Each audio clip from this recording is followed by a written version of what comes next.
Hey, good morning, fifth graders. Welcome back. Kind of lost track of what day this is a lesson for. It's either a Tuesday or a Thursday. If you haven't figured out, I actually taped these in advance. Hope you guys are doing well. Today's lesson is on using common denominators to divide fractions. We've actually done some division of fractions, but learned a different method. Today we're going to learn a new method. But I'd like to start off with not the joke, but the jokes of the day. I actually have a bonus one that ties in a little bit with the lesson. So the first one is, a recent study shows 5 out of 4 people are bad at fractions. That's it. Hope you get it. Second joke. You think you know all about fractions? You don't know the half of it. All right. Let's take a look at our math message. That's it for today. Use your fraction circle pieces, which you don't have. They are at school, so we will do a little drawing for this one. To solve 4 divided by 1/3, draw lines on the circles below to show how you solved it. So what I'd like you to do is actually pause the video right now and go in your math journal to 7.4. I believe this is on the top of page 243. You will see the same thing.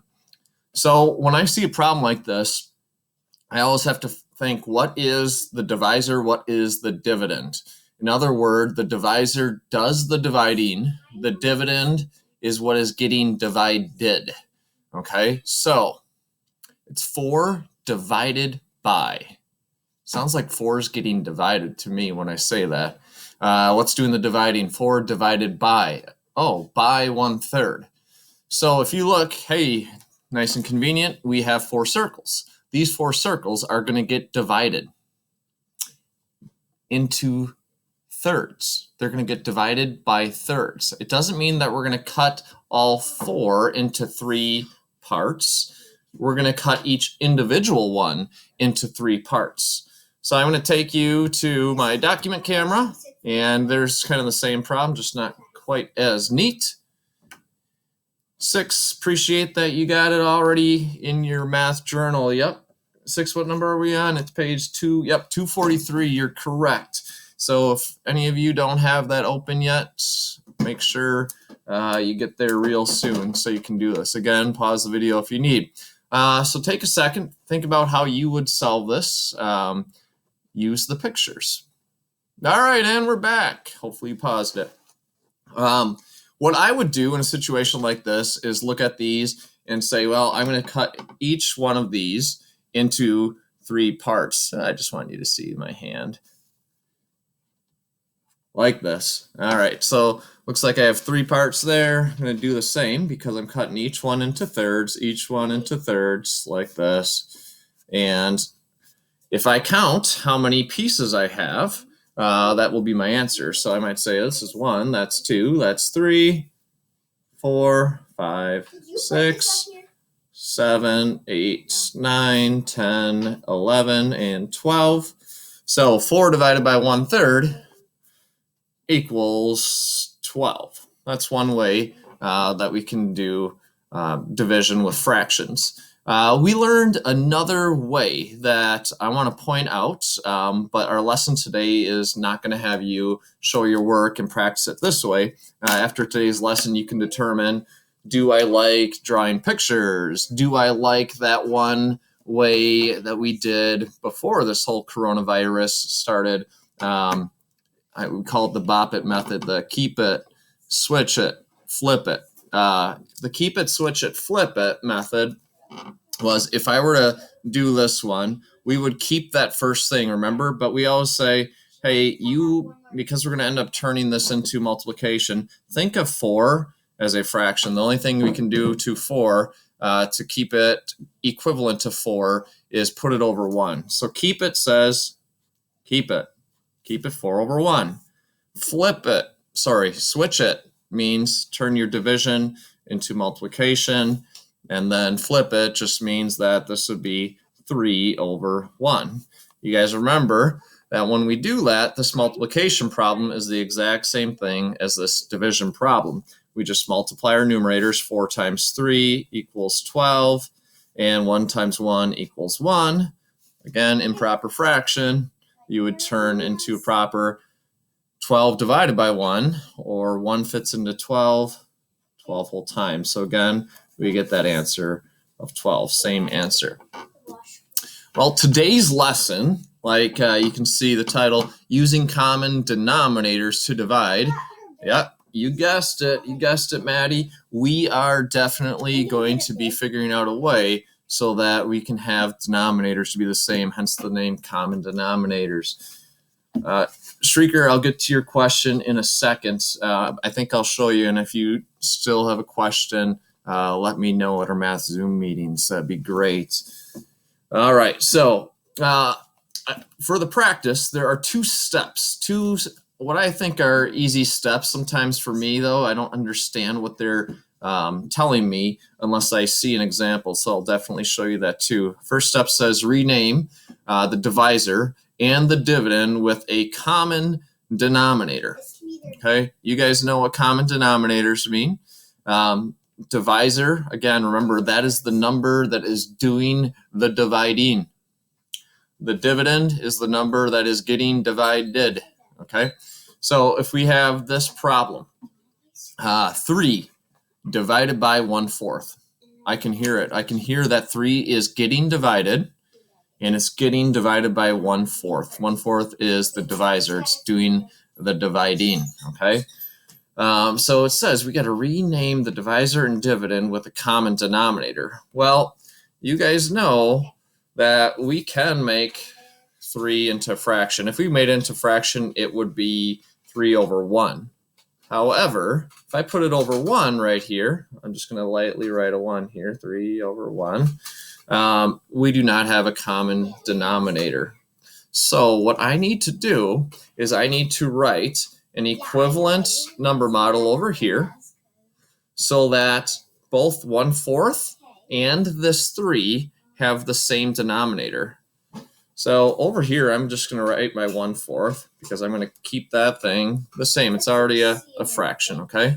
But on this side, there's my division sign. I'm going to make 3 into an improper fraction that's still equal to 3, but it's got to have a denominator of 4. So the easiest thing is say, well, if that's 4 and I got to have common denominators, I'm going to make this 4. Well, if you think, what did I do to this 1 to get it to 4? Well, I just multiplied it by 4. Whatever you do to your denominator, you got to treat your numerator the same. So really, I look at these things, I just say, what's 4 times 3? 4 times 3 is 12. Now I know you can see this. You guys know what 3 is. You know what that's worth. Riley, do you agree that 12 over 4 is equal to 3? Yeah, it makes sense. Colin, you agree too? Appreciate it. Yep. So 3 times 4 equals 12. Therefore, it's equal to 3 as well. Okay. So we are now on to step 2. Step 2 just says divide the numerators. Okay. So I'm just going to actually do one more step that you guys will probably end up skipping because you probably can do it without it. But I'm going to rewrite this. I'm going to get, since we have this common denominator, I'm just going to rewrite that it's equal to 12 divided by 1. How did I get that? I just looked at my numerators. That's what step 2 said, divide the numerators. What's 12 divided by 1? Good job, Bryce. It's 12. So our answer there is 12. Okay, now, like some of the assignments that we had before this online schooling, it says check using multiplication. Okay, so I know I have the answer 12. Whenever you check, what you do is you start with your answer. Since my answer was 12, we're going to start with 12. Okay, well, let's check using multiplication. 12 times. It's like you're working backwards. This is like a fact triangle. It's just with more complicated numbers. So we're going to take 12 and we're going to multiply it. We're going to multiply it by 1/4. 12 times 1/4. Now I can tell you, if we did this right, So we had three parts. We had our answer, and we had 1/4, and we had 3. So we're going to say 12 times 1/4, and we hope if we did everything right. And I've been known to make mistakes. I was pointed out I made a mistake in a previous lesson. I was just seeing if you guys were paying any attention, and there are a few people. Jackson, good job. Tejas, good job. You guys called me out on it. Believe it or not, it wasn't intentional. All right. So how do I do this? I'm going to put 12 over 1, just like we normally would. 12 times 1 is 12. 1 times 4, remember, numerator times numerator, denominator times denominator equals 3. Wait, I thought we were supposed to get 3 as our answer. Sorry, there's a mistake. 4. We do get 3 because 12 divided by 4 equals 3. So if you get what you started with, then you know you did it right. We'll try another one for this next problem over here. All right, so in this case, over here we did a whole number divided by a fraction. Now we're doing a fraction divided by a whole number. Okay, so in this case, again, rename the divisor and dividend with common denominators. So I'm going to say it's equal to 1/5, because we're going to use a denominator of 5, divided by, well, I got to have a common denominator, so I'll put a 5 there. But remember, whatever my numerator is has to be so that whatever it is over 5 equivalent to 3. Wait, look, 5 times 3 is 15. Is 15 over 5 equal to 3? Yeah, because 5 fits into 15. Yep, you're right, Elliot, 3 times. All right, so we are set to go. One more step. This is where you could make a mistake. Earlier I said, hey, it's 12 divided by 1 equals 12. Yeah, we are looking at numerator divided by numerator, but we have to keep them in the order they are. We cannot switch that around. So now it's not 12 divided by 1. This one, it's 1 divided by 15, which is different than 15 divided by 1. So wait, we're taking one whole pizza and we're dividing it by 15 people. That means that our answer has to be every person gets less than a whole piece of pizza. It has to be a fraction. Remember, there was an easy way to do this that we learned this year. Remember, when you have 1 divided by a bigger number, it's just a fraction of 1/15. So each person would get 1/15 pizza if that's what we were actually talking about. Zoe, I'm making you hungry, right? Saw you smiling and kind of like, oh, is it lunchtime yet? All right. Check using multiplication. Remember, you start with your answer, 1/15. 1/15. And, yep, Noah, you're right. We multiply that because it says using multiplication, and you're right, you said multiply it by that 3 up there. We're just kind of going backwards. 1/15 times it by 3, and we should hope to get 1/5. So 1/15 times 3. Ooh, and remember, just put 3 over 1. 1 times 3 equals 3. 15 times 1 equals 15. But wait a second, that's not 1/5. Or is it? I could reduce these by saying I'm going to divide 3 by 3 and 15, divide that by 3, which would get us 1/5. So 3/15 is equivalent to 1/5. Our check using multiplication proved that we did this correctly. Okay, maybe you have seen my girls running in the background. The next problem I made them in it. So the next problem is Lindley and Ruby and Mr. Adams had 1/3 of a pizza to equally share. Oh, they heard pizza and they came running over. If they decided to share this equally, which normally I'd take a little more than they would get, How much would each person get? All right, so the second page in your practice today, you guys are going to have all story problems. And it's really almost just as simple as the rest of the page. Let me please don't.